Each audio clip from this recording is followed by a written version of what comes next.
Hey, and welcome to this quick tip. We will see as fast as possible how to create an IFM for Active Directory. First, a quick rundown of what IFM is.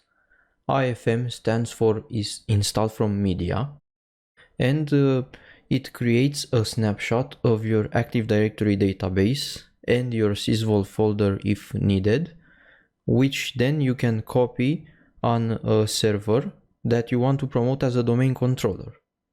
All the replication at first will be done from this offline file, and all the changes that happen between generating the IFM and your live Active Directory will be replicated over the network. But most of the traffic during replication will be local, so it's very useful when you want to promote a domain controller in a remote site with not so good connectivity.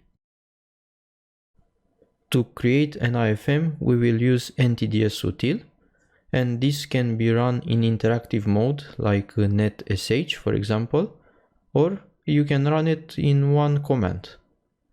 The Active Directory database can be defragmented or not, depends on the time that you want to wait, because defragmenting the database might take some time. But of course, if you don't defragment it, then you will end up with a slightly bigger IFM. So it depends what you prefer. The sysvol folder can also be copied or not, depending on what you choose. So you don't have to also include the sysvol folder if you do not want to in your IFM. Let's see how we do it. Okay, so I'm on my domain controller and I put the two ways to create the IFM.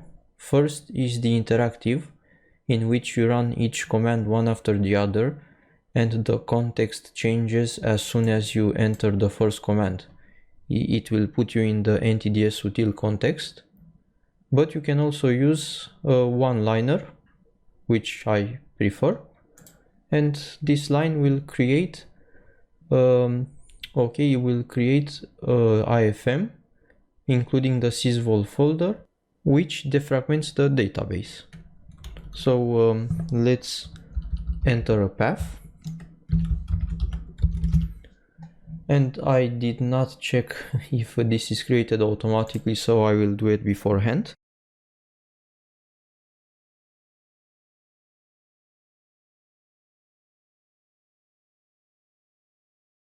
And now we just have to run this command.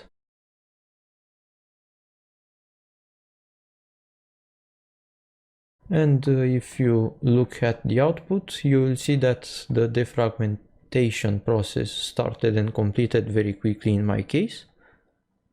It exported also the sysvol folder, and now we have our IFM. And you see it here. Let me show you also what you can choose if you don't want, for example, to defragment the database, or you don't want to use sysvol or other stuff.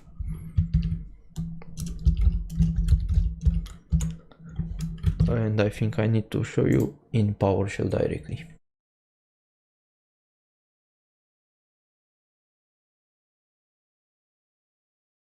Now we are in ntdsutil.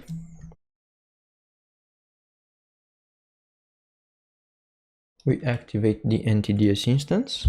We go into the IFM context and just use the question mark.